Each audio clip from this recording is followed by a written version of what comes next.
was the freedom of choice that God's given to us. You see, God's government is a government of freedom, and freedom is based on free choice. I'm the master of my destiny. I'm the one that chooses what I do and what I do not do to my body. It's basically in my hands. And that's why I don't agree at all with this theory that it's genetic that causes disease. Because if genetics cause disease, that takes away my free choice. The fact is, they're only applying 5% to genetics today. That's not very much, is it? And even though genetics may load the gun, it is lifestyle that pulls the trigger.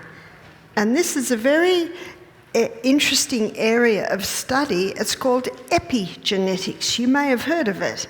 Epigenetics is the study on the effect of diet and lifestyle, even the way I'm thinking, on the expression of my cells. And this study of epigenetics shows that we can actually turn our genes on or off. I like that, because that again puts my destiny in my own hands. So what I'd like to do is I'd like to show you what is our genetics. And we're going to go again to the cell. And right inside the cell, in the nucleus, is the DNA. So what's the DNA? The DNA is the genetic code. It's the DNA that determines the colour of my skin, the colour of my eyes, the colour of my hair, my height, whether my hair is curly or whether my hair is straight. And the reason why I'm in my 70s and don't have a lot of grey hair is because my father, he died at 92 with mostly black hair with a little bit of grey. My mother died at 51 with brown hair. So on both sides, my mother and my father, because the fact is we have 23 chromosomes from our mother and we have 23 chromosomes from our father. My husband, he's white, but both of his parents were white at 50, so it's basically in the genes. And it seems like such a little thing to say, nothing I can do can change my height, can change the colour of my hair, the colour of my skin. So it seems a tiny little thing to say.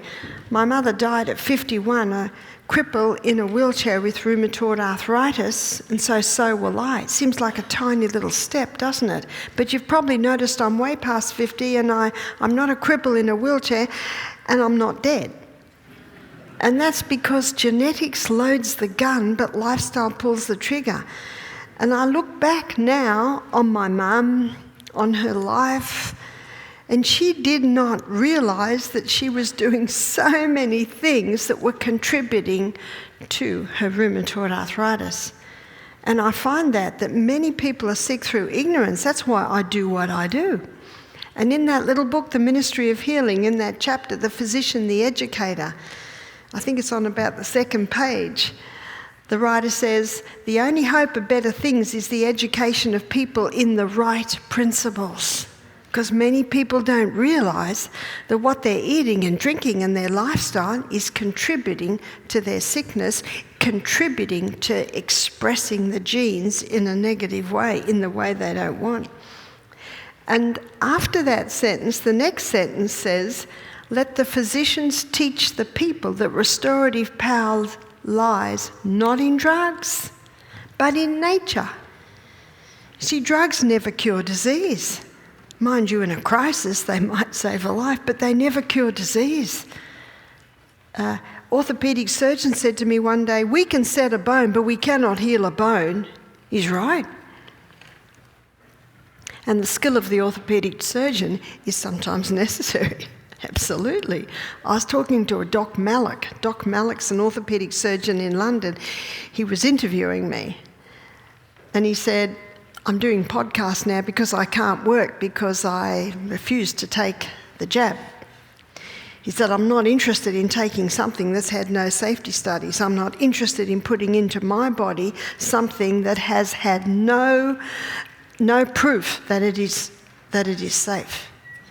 And remember, I am the master of my destiny. It is my God-given right to do what I do to my body.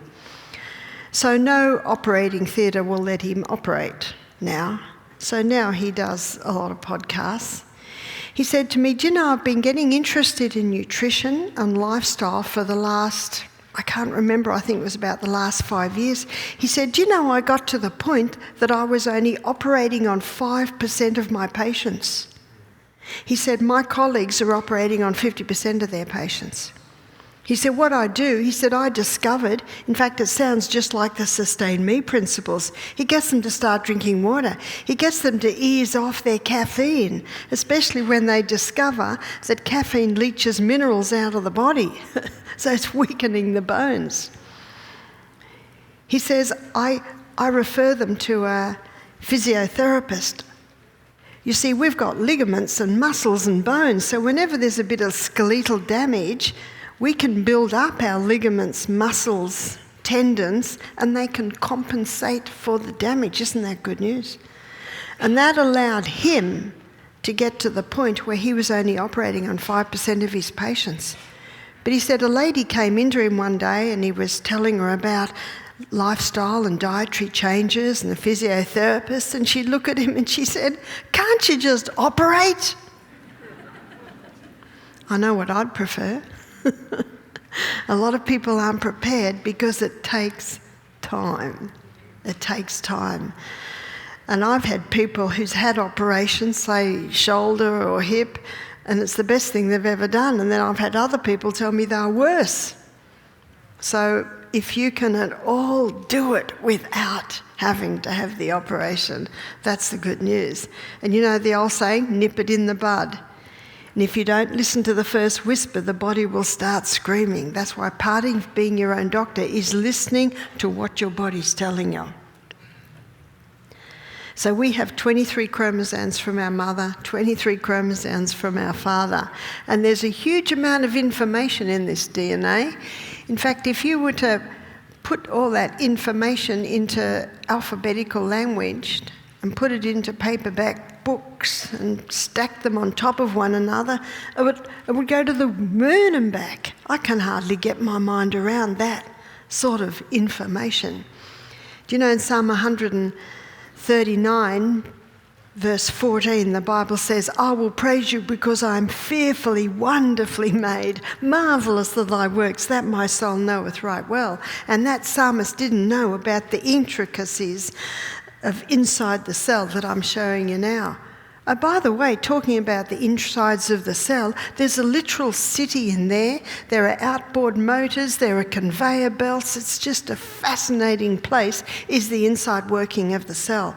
My sister is a doctor of archaeology, and she has a book, a textbook on the cell. It's 4 inches thick, and it's just on the inside workings of the cell. Did you know Darwin's theory rested or hinged? And he said this. He said, my theory rests on what they're going to find inside the cell. Do you know what that means? What they've found about the inside of the cell refutes his theory. I believe we were created in the image of God. And we were created with an ability to heal. And we will heal if we give it the right conditions. And those conditions are what you're learning this week. So what is the DNA made up of? It's made up of polysaccharides. Part of it is made up of polysaccharides. Polysaccharides basically means many sugars, and everything we eat is many sugars. Also amino acids. Amino acids, the crossword bands particularly, are the amino acids, and that's a breakdown from the protein we eat, and the minerals literally glues us together. Hippocrates, 400 years BC, he said, let food be your medicine and medicine be your food. And he didn't know what I've just shown you, that our very DNA is made up of the foods that we are eating. And we're constantly being remade. We've got new eye cells every 1 to 2 days. I've got a grandson, his name's Lennox, and he's invincible, you know. He'd probably just leap off these stairs. And we had grass this high, and he just ran headlong through the grass. I think he's 5 or 6 now. Cut his eye. The grass cut his eyeball. Cried. I held him tight. He got better. We went down the creek and he played all afternoon. But when it was time to go to bed, him closing his eye, it hurt. So I just let him sleep in my bed. I've got a wonderful husband. He just slept in the lounge room that night. But he was happy to be near me, and we got through the night. But the next day, his mum was really, please, take him in to be tested. Do you know, I could see that he was improving. And I know that those eye cells, they regrow every 2 to 3 days. So I took him in, and the eye doctor had a look. And the doctor said, he's got a nice little slice on the white of his eye. Do you know what that means? It doesn't affect his sight. And he said, wow, healing nicely. And that's when he confirmed to me. He said, these eye cells, they're remade every 2 to 3 days. Yes, and he healed very nicely. Do you know, the next quickest cell are the cells that line our gastrointestinal tract. So if they're remade every 3 to 5 days, how come someone with irritable bowel, Crohn's disease, colitis, why don't they heal in 2 weeks? Is that a reasonable question? It's actually a very reasonable question. And we're going to look at that in detail on Friday night when we go on our journey through our gastrointestinal tract. The liver that's under your right rib, every 6 weeks. The cells are remade. Skin is about every month, and our bones about every 3 months. We're constantly being remade according to the formula, according to the pattern in the DNA. So what I'd like to look at is, why aren't people healing if they're constantly being remade? So to address that, we're going to look at how a new gastrointestinal tract cell is made. So every 3 to 5 days they're made. All the information on how to make a whole new body are inside every single cell. But we only want the information on how to make a new gastrointestinal tract cell. So it's this incredible body again. That's the only information released. Now this DNA, it can be pulled out, and it's 2 meters long. And it can be coiled back in again, of course. And that's why in 1953 it made headlines in the newspaper, Secret of Life had been discovered. Watson and Crookes, 2 scientists, had been able to unravel the DNA. Why did they say Secret of Life had been discovered? This is in 1953. Because they thought when they understood and could unravel the DNA, they could make some adjustments and make people better. Are we any better? No. No, we're not better at all. Because it's much simpler than that. And the fact is that our lifestyle can affect the expression of our genes. The DNA cannot leave the nucleus, so a photocopy is made. It's called RNA. I told you there was a literal city inside this cell. So RNA is a photocopy of all the information we need in the gastrointestinal tract cell, how to make a new gastrointestinal tract cell. And it travels down to a little factory, or a little workshop, maybe we call it, where the new cell is made. It's called ribosome. Ribosome is the little workshop where the new cell is made. And for purposes of illustration, I'm going to explain it almost like building a brick wall. The first brick goes down. What's the first brick? The first brick maybe is tryptophan. It's an amino acid. The next one that goes down is methionine, another amino acid. The next one that goes down is phenylalanine, another amino acid. The next one that goes down, maybe it's tyrosine. And the next one that goes down is lysine. Can you see what's happening here? is every amino acid is a slightly different shape, and it fits into the next one like pieces of a jigsaw. And every 3 to 5 days, out pops a new gastrointestinal tract cell. So what's happening with someone with Crohn's disease, colitis, irritable bowel? What's happening with them? Let's have a look. So a photocopy is made of the information, comes down to ribosome, and then the new cell starts to be made. Maybe tryptophan is there. And the next one is phenylalanine, but we've got a problem. There's a piece of information missing. So the body's not sure what's supposed to go in now. And there's a rogue cell. And this rogue cell is a breakdown from genetically modified foods. It's a breakdown from environmental poisons we're exposed to. And it doesn't fit anywhere. So as soon as it sees a gap, in it goes. And then along comes methionine. Where's it going to fit? It's going to try the best it can, but it actually doesn't fit very well. And then we're ready for tyrosine, but we've got another problem. The person is protein deficient. They're on a high carbohydrate diet and they're eating all day long. So the bits of protein they're eating all day long. They've exhausted their hydrochloric acid, and without hydrochloric acid, you can't break your protein down. So they're protein deficient. So they haven't got that amino acid. And then there's another rogue cell, and this rogue cell, remember, they're always looking for somewhere to poke themselves. And finally, we get to our last one. Maybe it's our lysine. But where does it fit? It does the best it can, and then out pops every 3 to 5 days another gastrointestinal tract cell that is actually irritable bowel syndrome cell. Doesn't look like a very happy cell. Can you see why people aren't healing? There's a few reasons why they're not healing. We've seen people heal. And yet someone with Crohn's disease, they're told they've got an autoimmune disease. I don't believe in autoimmune diseases. You know why I don't believe in autoimmune diseases? Because our body wasn't designed to eat itself. Something has happened. That's why this should be on our lips. Why?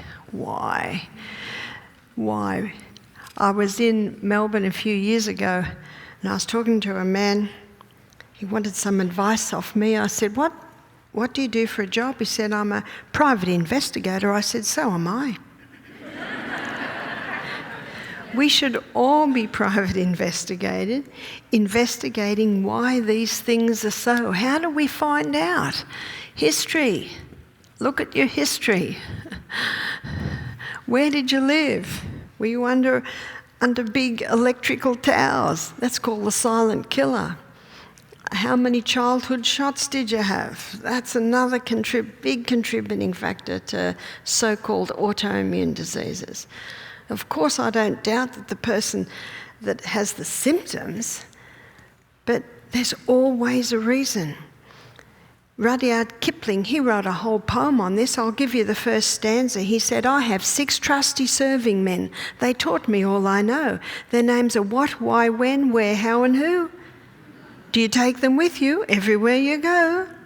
And if your health professional gets annoyed at your questions, you know what you do? You arise, you politely excuse yourself, you leave, and you don't pay the bill. Because you are employing them to do you a service. We, the consumer, have power. I'm always cautious where my dollar goes. So you look at the history. The history tells you a lot. And your symptoms are the body guiding you as to what you've got to do. I was in Africa, Tanzania, 2 years ago. They brought a lady to me. She's 65. She said, 20 years ago, they took my thyroid. I said, oh, I'm sorry about that. So you're on thyroxine now? She said, no. I said, so you've been living 20 years with no thyroid And no thyroxine? I said, didn't the doctor put you on thyroxine? She said, I wasn't going to go back to him. And what are we told? Aren't we told that's an impossibility? What an incredible body we live in, with an inbuilt ability to heal itself when we give it the right conditions.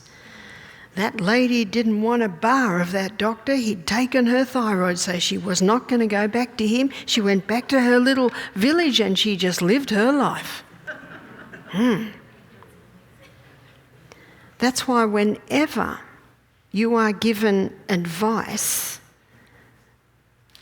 the best thing to say is, thank you so much for your opinion. I'm going to seriously consider this. And you leave and you do. We should never make a decision on fear. 2 Timothy 1 verse 7, the Bible says, I have not given you the spirit of fear, but of power. Isn't knowledge power?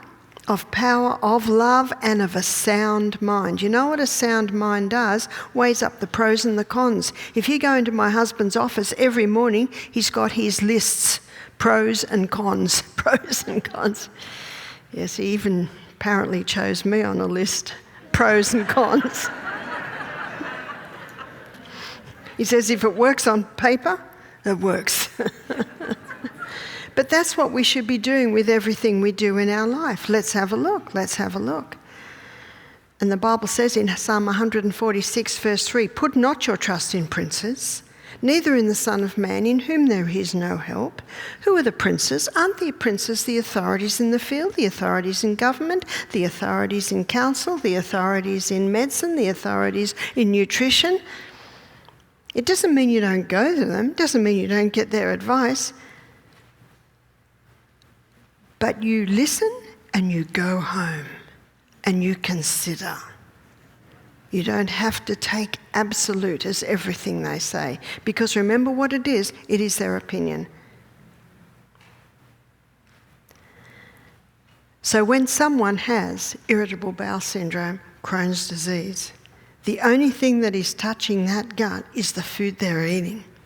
And we find drastic changes in the food, so that the only thing that is touching that gut is food that will contribute to the healing of that gut. That has a huge difference. It's like the lady that came to me who she attended the journey through the gut, and I showed her that there are 5 foods that have an irritating effect on the gut. If the gut is inflamed, this is wheat. The hybridization of the wheat changed the wheat. It not only changed the starch structure, but the gluten or the protein structure, and it's very complex, so a compromised gut finds it very hard. Dairy. Cow's milk is excellent milk for baby calves. Got that?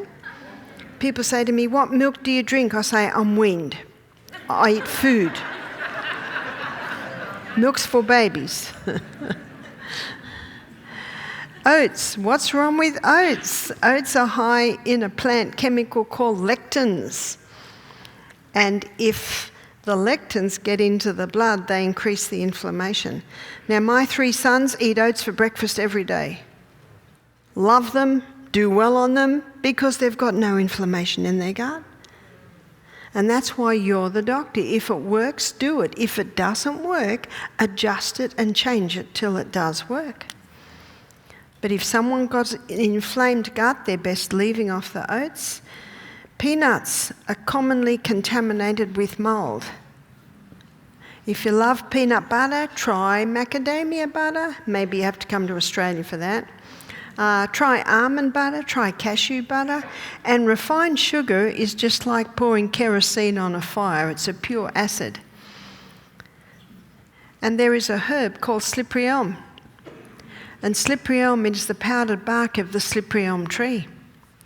If someone has diarrhea 10 times a day, I say take a drink of slippery elm every 2 hours. Slippery elm contains a growth stimulant. In Psalm 104 verse 14, the Bible says, God gave herbs for the service of man. I love that verse. The herbs come in and say, where would you like me? What would you have me do? And this slippery elm, yes, it's a little bit slippery, When you pour hot water in the powder, it goes a little thick, but that coats, soothes, and heals the lining of the gut. And so I was giving a meeting on the gut on Tuesday night in New Zealand. On Thursday night, this is 48 hours later, a lady in her mid-70s came to me and she said, I've had irritable bowel syndrome for 30 years. 30 years. She's been on prednisone and anti-inflammatories. Is it working? 30 years. Do you know, it's not very common today, but we have been given common sense. She said, I had no idea that these foods were having that irritating effect. She said, that's about all I eat. So she said, as soon as I heard your lecture, I went home that night. The next day I went straight and bought the Cypriol. She said, I went and bought some gluten-free bread. I bought some organic soy milk. I bought millet instead of oats. I bought almonds instead of peanuts and a little bit of honey. She said, it is 48 hours later, I am no longer bleeding from the colon. The cramping has stopped. She said, I've gone from 8 bowel movements a day to 4. She said, this afternoon, the bowel movements started to form. She was so excited. Do you know what that's telling her? And this is what you look at, is response. What does that response tell this lady? It's working. You don't need fancy tests, just listen to what the body says. And we've seen it many times. When that response happens, they can stop the anti-inflammatories. Don't stop them until you get the signs that everything's settling down. Over the next 2 months, she eased off her cortisone, her prednisone. So within 2 months, she's off everything. 30 years. 30 years she's been on that medication. What an incredible body we live in. And remember, those gastrointestinal tract cells, they can be remade every 3 to 5 days. But what I'd like to look at now is what causes the damage in the DNA. What causes this damage? Often a little bit here, a little bit there. What causes the damage? 92% of DNA damage, the research is showing, is caused by a mineral deficiency. And when you realise that it's minerals that literally glue us together, a deficiency of minerals can be causing that. So how can we get our minerals? We can get our minerals in the Celtic salts, the whole salts. There's 82 minerals in there. Dark green leafy vegetables, they're the highest in minerals. We should be eating dark green leafy vegetables every day. And a lot of mothers find that they can get lots of greens into their kids with green smoothies. Just put some mango and berries and banana in that. They're not diabetic, so you can put all that high glycemic foods in. And also a salad, make a delicious dressing. Kids won't eat veggies. Well, go on a picnic and forget the food. So by the time you get home, they're hungry. And you have a great big platter of raw carrots, cucumbers, snow peas, all of those bits and pieces, and a big bowl of guacamole or hummus. And you'll be surprised how much they eat. You'll be surprised at what kids eat when they're hungry. See, all of the vegetables are the highest sources of minerals. The first foods I gave my babies, and I didn't really give my babies food because they should just be having milk, but when they can sit, when they can feed themselves, and they've got a few little teeth at the front, I give them a piece of cucumber or a piece of celery, or a piece of corn, and you've eaten all the corn off. They love it, they suck away on it. See, it's taste time. So the first food they got were these raw foods So they're getting used to them from a very young age. So mineral deficiency is 92% of DNA damage is caused by a mineral deficiency.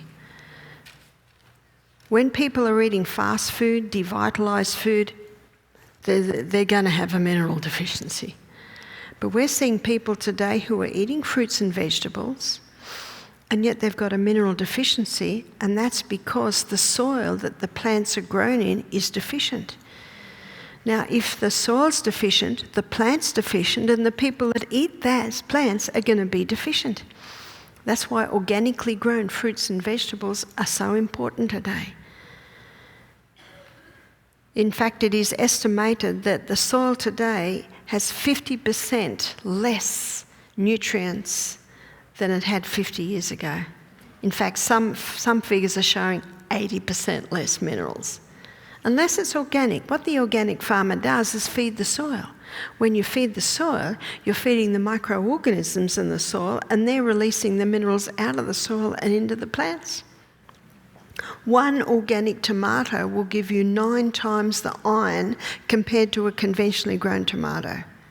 So when you look at those figures, yes, the organic might seem more, but you're actually getting more because you only need to eat one organic tomato to get the same amount of iron that you'd get in 10 tomatoes.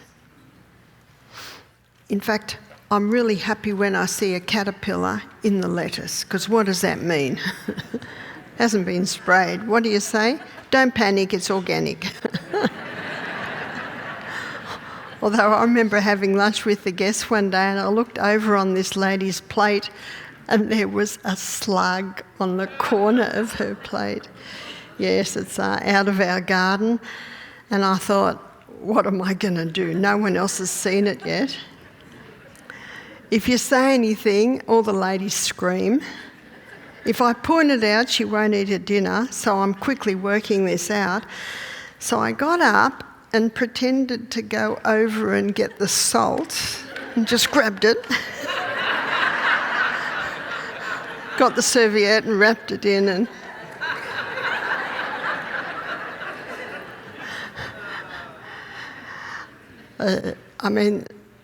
yeah, anyway. We've got nice, strong hydrochloric acid in our stomach. It's the things you can't see that I think are the more dangerous. But we do wash our lettuces. Just this one time a bit had got through. But not only are a lot of people eating foods that are mineral deficient, stimulants. There are many stimulants today that are leaching the minerals out of the body. And one is refined sugar. There's a lot of minerals in sugarcane, but have you ever eaten sugarcane? It takes about half an hour to get through 2 inches. It's very tough, it's very high in minerals. And that's why the horse trainers like to get the coats of their horses shiny by giving them molasses. Well, it's the molasses that's been taken out of the sugar. That's where all the minerals are.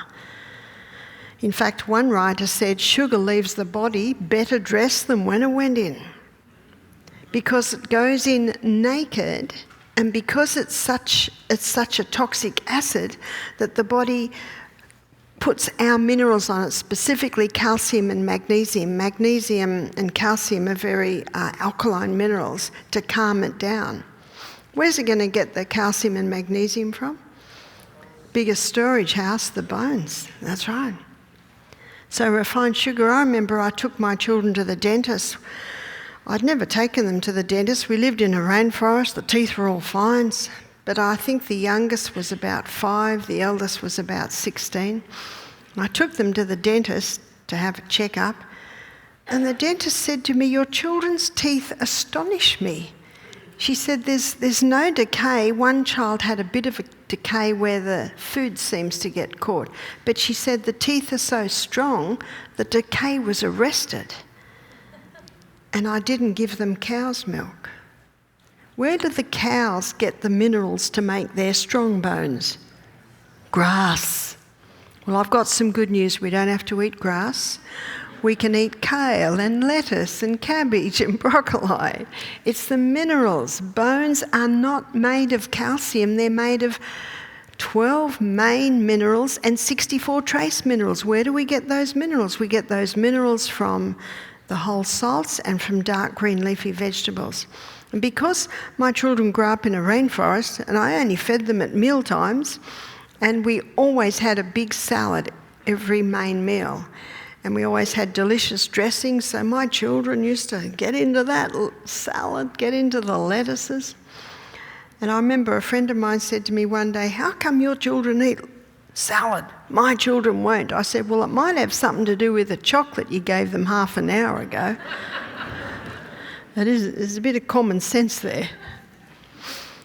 So refined sugar, it's the biggest cause of deteriorating teeth for two reasons. Number one, it's weakening the teeth, weakening the bones from the inside by leaching the minerals out. But number two, any little bit of food that might be caught in the teeth, the microorganisms start to break that down in the mouth, and the sugar just feeds those microorganisms and they start eating into the dentine. I used to make my children desserts a couple of times a week, but I didn't use sugar. In fact, their father, my first husband, he used to have sugar there, and my kids got a texter and drew skull and cross things on it. Danger. On their porridge, they'd have honey, and we'd make desserts using honey or a bit of maple syrup or fruit sugars. Now, the refined sugar leaches the minerals, but the refined sugar also can damage the DNA. In our last lecture, we looked at how the sugar gets the blood sugar level up really high, really fast, then a corresponding dump, and then up again. So this constant whiplash is weakening, yes, the pancreas, and so weakening the pancreatic gene. We had a 9-year-old girl come and do our program with her mother. She had type 1 diabetes. And her mother was very, very large. Her mother was about 300 pounds. And the little girl kept saying to her mother, "Mum, tell her." And the mother was looking a bit embarrassed, so the little girl eventually told. She said, "Mum eats a packet of candy a day." Now, how can I tell that mother that addiction she has to refined sugar, has that weakened her pancreatic gene to the point that her daughter now has diabetes because of the mother's sugar habits? Well, I didn't have to say anything. The lectures speak pretty loud. And the mother did not know that. She did not know that that was contributing to her daughter's diabetes. In fact, one writer said that we parents are the genetic engineers of our children, because the lifestyle habits and the foods we eat can be affecting our genes to the point of actually affecting the genes we give our children. Refined sugar is one of them. Another one is caffeine. So how does caffeine affect? Caffeine is also toxic to the body and causes a leaching of minerals. We find particularly ladies who are coffee drinkers and sugar eaters osteoporosis, so their bones are weakening at a young age. We also find that they age very quickly because they're such dehydrating agents. In my book, Sustain Me, I have a chapter on osteoporosis where I show, in fact, I think the chapter's called Building Better Bones, how you can build bones. Now, it was probably about 14 months ago. I was on the rocks with my grandchildren by the sea, and we came to a huge big rock, and when I put my foot on it, I didn't realise it had had water in it, so it was now slippery. And my foot went out, and my whole body went up and landed on my wrist. And it was very painful, and the pain did not stop, and the look of my wrist told me that this needed more than a poultice. Anyway, I was taken to hospital and my radius was totally broken and out of alignment. That's why it was so painful. I'm so thankful for the skill of the orthopaedic surgeon that pulled it back into line. I am so thankful for pain-killing medication so I didn't feel him pull it back into line. Do you know, there is a time. And when they x-rayed it, the orthopaedic surgeon said, pretty good. Well, that was enough for me. And they had 2 plasters to allow for swelling, so I was able to cut one off. I knew I had to be immobilised, and I put comfrey poultices on it. Comfrey is called knit bone, and I put that on for about 4 hours a day because we grow comfrey. At 4 weeks, I went to have it x-rayed because they wanted to check it because it wasn't really in perfect alignment. And when they looked at it, they kept looking at it. And they get another doctor to look at it. This bone that was totally broken and out of alignment was healed. And they couldn't believe that a 70-year-old lady's wrist was healed. And they didn't seem to be very interested in me telling them about the comfrey. They were just... I don't think it was just the comfrey. I think it's also the food that I eat. I think it's everything else I do. So when they wanted to plaster it again, which I agreed, I knew it had to be immobilised for 6 weeks. And as the male nurse is putting the plaster on, he said, "Do you have osteoporosis?" I said, "No." He said, "Have you had a test?" I said, "No." And he just started laughing. He'd never heard the likes. How would I know I didn't have osteoporosis? Well, if my whole body flew up in the air and slammed down on a rock, more would have broken than that wrist. Anyway, that's my test. And everything works. That's why I never have a test, because everything just works. Because sometimes the tests aren't actually accurate. And that's why, remember what you say, thank you so much for your opinion, because it's not necessarily so. And that opinion can have an effect on our mind. That's why you say, yes, maybe so, but it may not be so. And I believe that my bones healed quickly because I don't take caffeine or sugar, which I know leaches the minerals out. But one of the other dangers with caffeine, it disrupts the neurotransmitters in the brain. So you can have a couple, both having a cup of coffee or 2 a day, Dr. Pepper, chocolate, and that caffeine constantly going into the body is disrupting their neurotransmitters to the point of disrupting the neurotransmitter genes so that they can give birth to a child that has a tendency to attention deficit syndrome, hyperactivity, autism. Now, they don't tell you that on the coffee packet, do they? Looking at what damages the DNA, another stimulant is alcohol. We're getting children born today with fetal alcohol syndrome to parents that have 2 drinks a week. And in his book, Proof Positive, Dr. Neil Nedley, he's the medical director at Weimar, which is not far from him. They have an excellent program, an excellent health retreat. They have 2 programs, one on the mind and also one just fixing the body. And in his book, he's got the research to show 2 drinks, alcohol drinks a week, and that couple can give birth to a baby with fetal alcohol syndrome. Alcohol, also as a toxic poison, is a mineral leacher.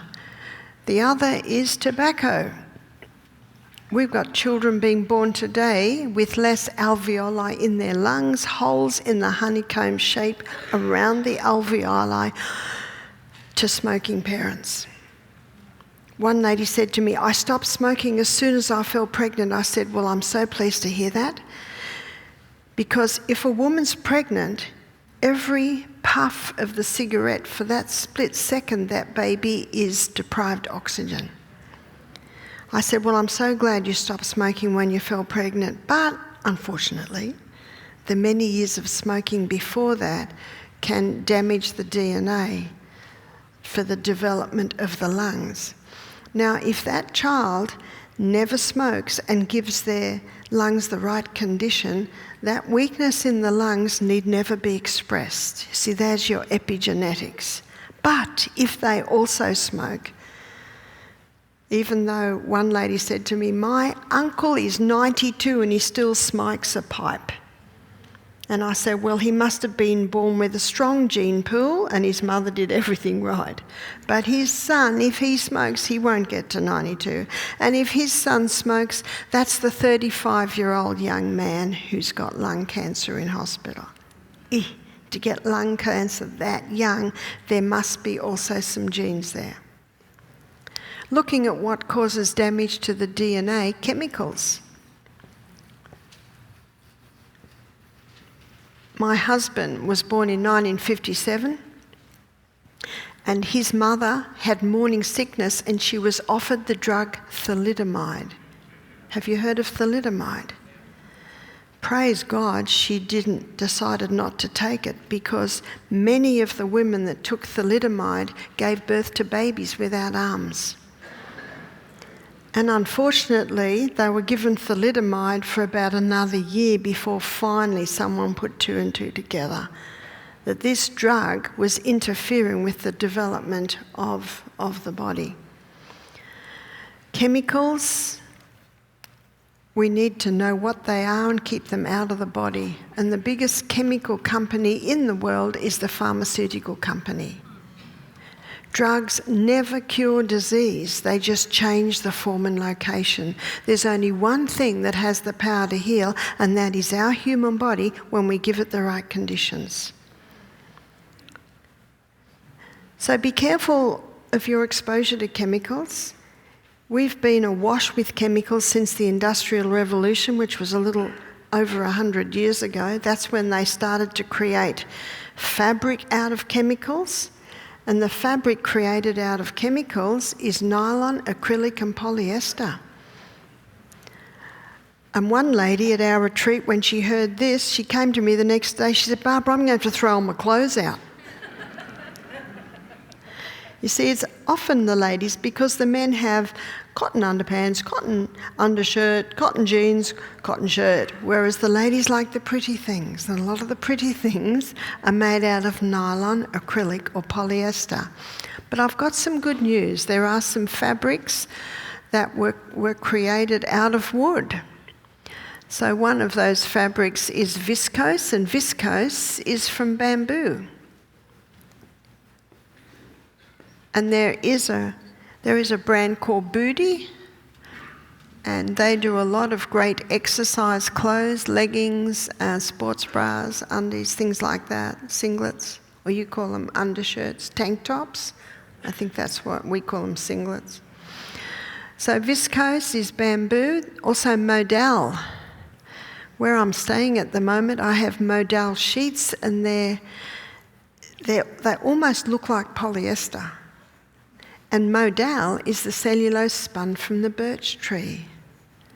And rayon. Rayon is also a fabric made from wood. But the things to keep away from are the nylon, the acrylic and the polyester. And polyester. They were created in a chemical laboratory. Polyester. Someone has made a fortune out of polyester blankets. And Jack and I are in our 6th week of touring the US, and every single home we go into has polyester blankets. So I say, do you have any cotton? Do you have any wool? And, you know, I find it really hard to sleep with them, because I find that you sweat, and then you throw them off, and then you get cold, and then you pull them back on again. That was a couple of weeks ago, and so I asked the lady, she said, I don't have cotton, I've got wool. I said, yes, please. Now, the wool's not touching you. You've got sheets. They were very nice linen sheets. And the next night, I just slept like a baby. The beauty of wool is it breathes. I think everything I've got on is wool. It breathes. And I was alarmed when I was in Scotland last year, and I was talking about buying wool. Do you know, in Scotland and Ireland, the only place you can buy wool is the tourist shops? And a shepherdess came up to me and she said, "I'm a shepherdess." She said, "Thank you so much for pushing the wool." She said, "We're burning our wool." Eesh. So be very careful as to what's in your home. You might need a magnifying glass to start reading your labels. But if every single lady in this room only bought clothes made out of natural fibre, that would change the market. Be careful what's in your laundry cupboard. Do you know they're everywhere? It's in our food, it's in our cleaning products. In my laundry, you'll find sodium bicarbonate and white vinegar. So much cheaper than all those chemical products. You want to make it smell nice? Use some lavender or eucalyptus essential oils. And in one place, we couldn't find any natural products to wash the clothes with, so I said to the lady, "Do you have any sodium bicarbonate?" You can wash your clothes with sodium bicarbonate. How cheap's that? So be careful on the chemicals, because little by little they're coming into the body and they are damaging the DNA. If you are on drugs, there are some drugs that cannot be stopped immediately. They have to be eased off once you give the body the right conditions and your body starts to respond.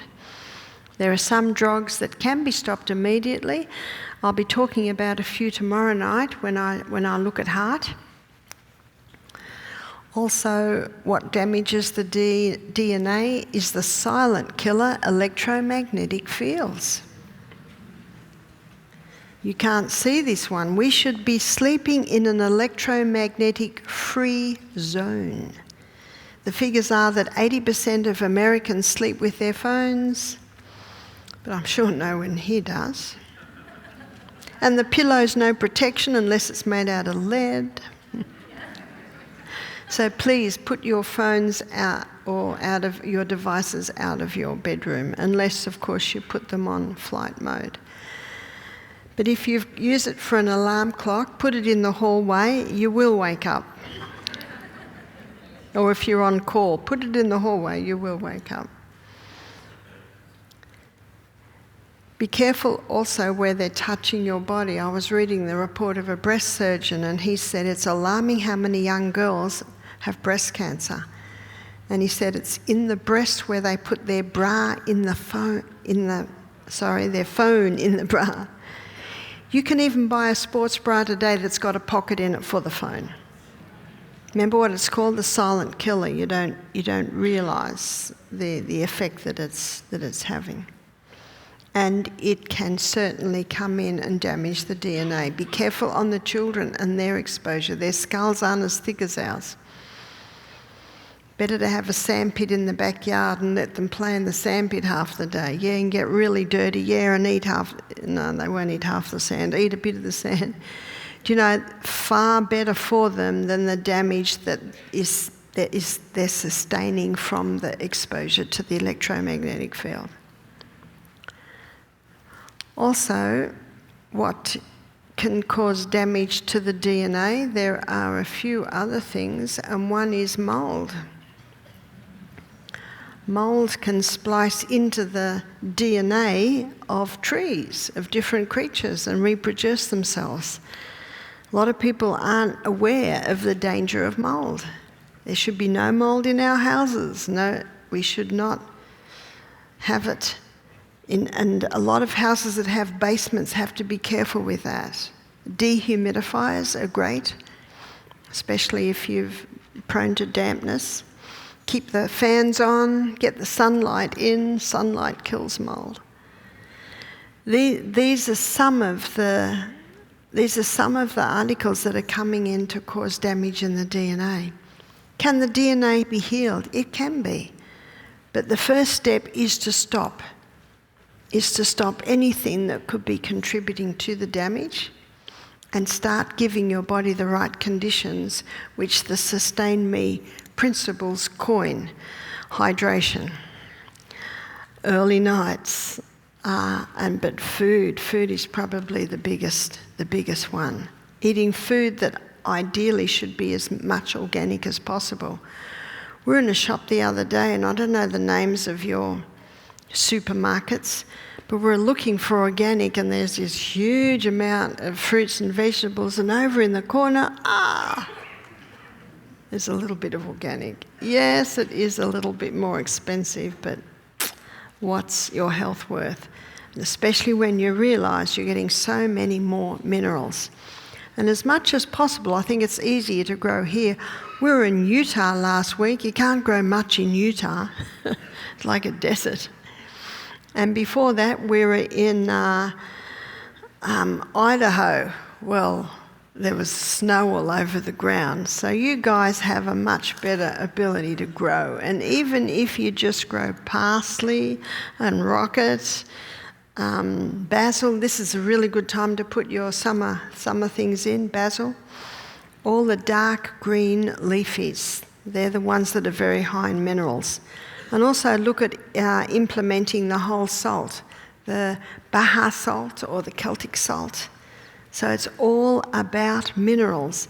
And in our last lecture, we looked at the 3 essential food groups. One is fibre.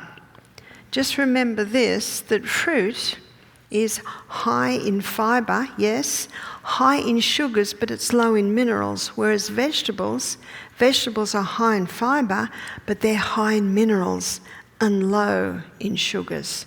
So for healing, your vegetables basically take the prize. What I do is I mostly have a fruit breakfast, so my fibre in the morning is usually from fruit.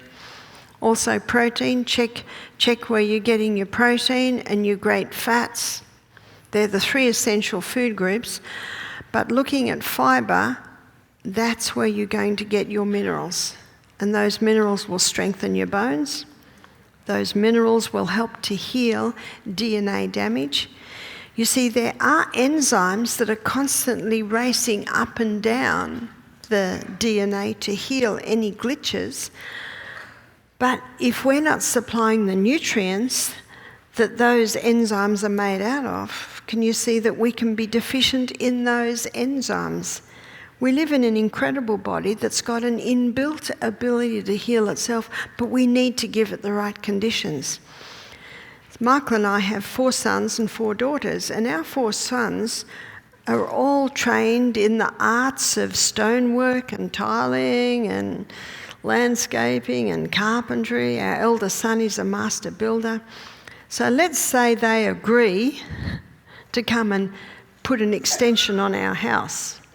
When they arrive, they're master craftsmen, but they cannot do it if we do not supply the building materials. And it's the same with this body. It's a master craftsman. It has an incredible ability to heal itself. In fact, bodies constantly amaze me, but we have to supply the building materials. And the building materials basically are your fibre. That's where you're going to get all your minerals. Proteins in your legumes, grains, nuts and seeds, your fats in your nuts and seeds, avocados, coconuts, also coconut, olive oil. These are the basic nutrients that our body needs to heal. It needs to function, and so that DNA has the nutrients it needs to rebuild us, the nutrients that it needs to maintain us. If you're not sick, it'll maintain you. If you are sick, it'll help to rebuild and to heal you. That's the good news. And Psalm 104, verse 4, the Bible says, God made herbs for the service of man. I love that verse, and you will see as we go through these classes, there are specific herbs for specific needs of the body to bring about healing. Whereas drugs are like robots. They come into your body and they say, get out of my way, I've got a job to do whether you need it or not. And that's why when you start to implement these lifestyle changes and your body starts to restore and rebuild, you won't need those drugs as much.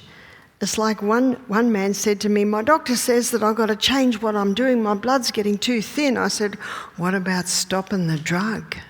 You see, like cayenne pepper, it's a great blood thinner, and you could take a bucket a day and you will not bruise and you will not bleed from the nose.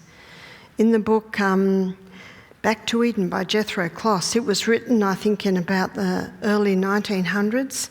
He devotes half a page to every herb, and he devotes 10 pages to cayenne pepper.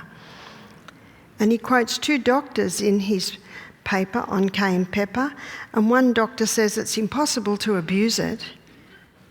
So you could have a bucket a day and it won't hurt you, but I don't know anyone that has a bucket a day.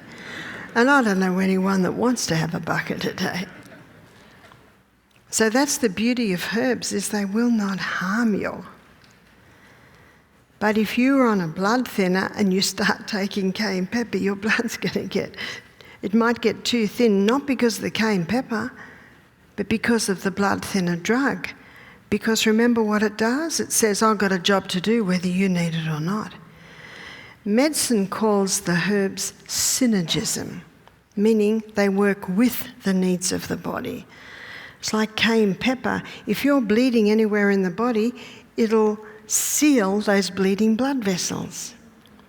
But it's also a vasodilator. What's a vasodilator? Something that opens the blood vessels to get a better flow of blood all through the body. How can cayenne pepper in one part constrict and in another part dilate? Well, remember Psalm 104 verse 14, where the Bible says that God gave herbs for the service of man. It's there to serve you. So what I'd like to do in my last few minutes, I want to tell you a story. It's a story of my father, my sister, and my son. My father had asthma, and I can remember getting him his puffer. Now this is really 50s and 60s. It was a rubber bulb, and it had glass tubing and a little cork, and Dad would put the medicine in and he'd breathe in the puffer because he had asthma. And he finally conquered his asthma at the age of 50 when he stopped the dairy. He did not realise how much that dairy was contributing to his asthma, and he went on a plant-based diet, had a remarkable change. I'm one of 5 children. The first 4 children didn't have asthma, but my youngest sister, she got asthma. So isn't it interesting with the genes? Sometimes it'll be manifested in this child, but not in that child. And I can remember sitting on my little sister's bed. I was 8 when she was born, so I was like her little mother. But I remember when she was 4 or 5, so by then I'm about 12, I would read her stories, I would sing to her. I can remember her eyes drooping and her little body going like this with every breath.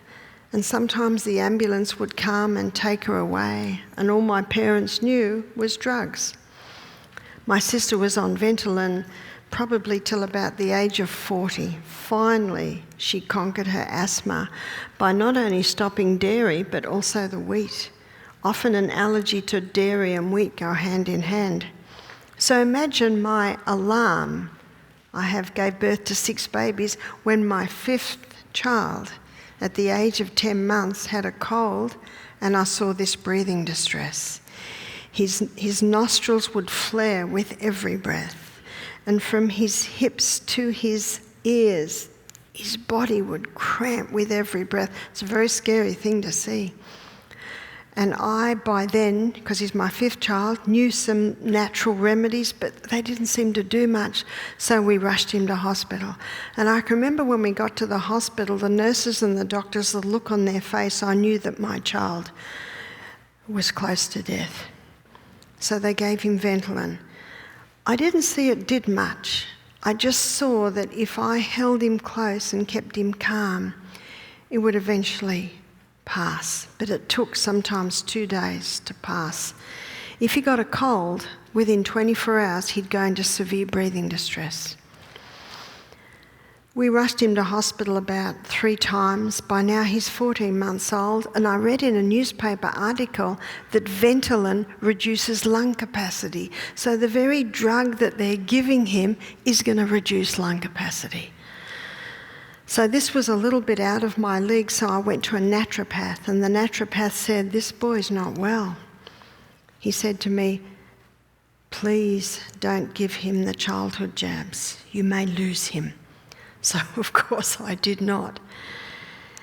And he told me to do a few things. He told me to be very careful with these foods, but at 14 months, Peter wasn't eating much. He was still mostly breastfed. So I had to be careful on what I ate. He told me about hot and cold compresses to the chest, which I would do. And he also told me that when Peter went into breathing distress, to give him an enema. Now, how do you give a 14-month-old an enema? So what I did was I gave him, my eldest son had a submarine motor that had a battery in it and the propeller went round, and Peter knew he was never allowed to touch it, he only looked at it. So I asked my eldest son James, could Peter hold the little propeller thing while we give him the enema? And Peter was in heaven, because Peter couldn't believe he could actually hold this thing. And just before I slipped the enema tip in, I got James to turn the button and the propeller went round. I could have done anything to Peter. Peter was just looking at it, put the enema in, put about a cup of water in and massaged his tummy, and Peter was just lifted him up. Peter's still just looking at this propeller. Sat him on the pot after about 10 minutes and it emptied his bowels. Do you know what was amazing, which astonished me, that the breathing distress went from 24 hours, which was the hardest 24 hours of my life, to 5 hours. Nothing had made such an effect before then. Do you know, Peter didn't heal overnight, but every time he got a cold, and I did these natural treatments to him, the breathing distress got less and less. When Peter was 2.5, I went into labour with my 6th child, and Peter had a cold. And, you know, God has given us the choice. We can go to faith or we can go to fear. But fear tried to get into my mind, because I thought, what if Peter goes into breathing distress and I'm in heavy labour? But I decided to trust. And I said, Father in heaven, the Bible says that you won't put us through anything that we can't cope with. So I'm trusting.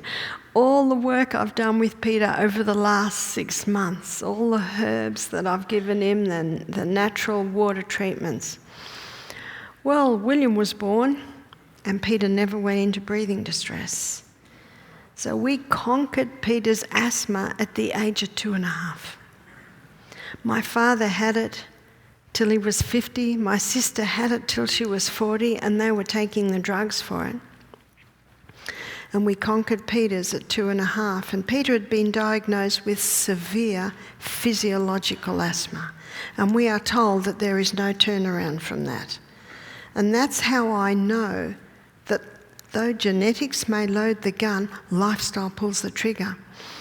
In my book, Sustain Me, I have a chapter on respiratory, and at the end of that I give Peter's story, probably in a little more detail. When Peter was 7, the naturopath rang me and said, Barbara, I'm going to be talking to the Asthma Foundation. He said, Peter's the worst case I've ever seen. You know more than me now. Just tell me what you did and what had the best effect. So I went through simply dietary, herbal, water treatments. And I remember the naturopath said, everything you're doing to Peter, he'll be as strong as an ox. And if you see Peter today, Peter's 38. He looks like a bodybuilder. He's big. And so the naturopath was right. But the naturopath gave the talk to the Asthma Foundation. He said at first they were resistant, but he said there was a large crowd of about 100 people. He said they became more interested. I think he told them the story of Peter. He said at the end of the meeting, a lady came up to him, and it was as if she was talking about Peter. Her son was 5, and he had severe physiological asthma. She'd gone the medical route. He was on Ventolin. He was on prednisone, and he was given a glycerin enema every day because the drugs constipated him so much, and he was given 2 weeks to live. And the naturopath said to me, "And look at Peter."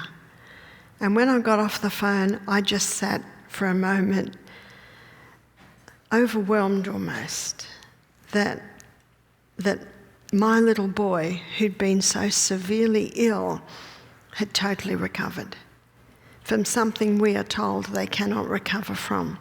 And that's how I know from experience that though genetics loads the gun, it is lifestyle that pulls the trigger. And in that little book, The Ministry of Healing, she says the use of natural remedies requires an amount of care and effort that many are not prepared to give.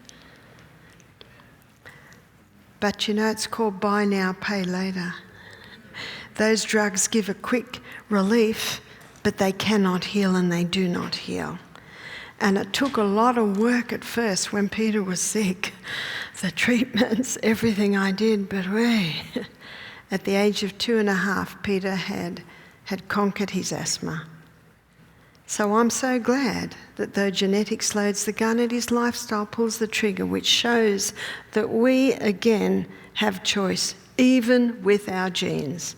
I look forward to seeing you tomorrow night. Thank you. Thank you.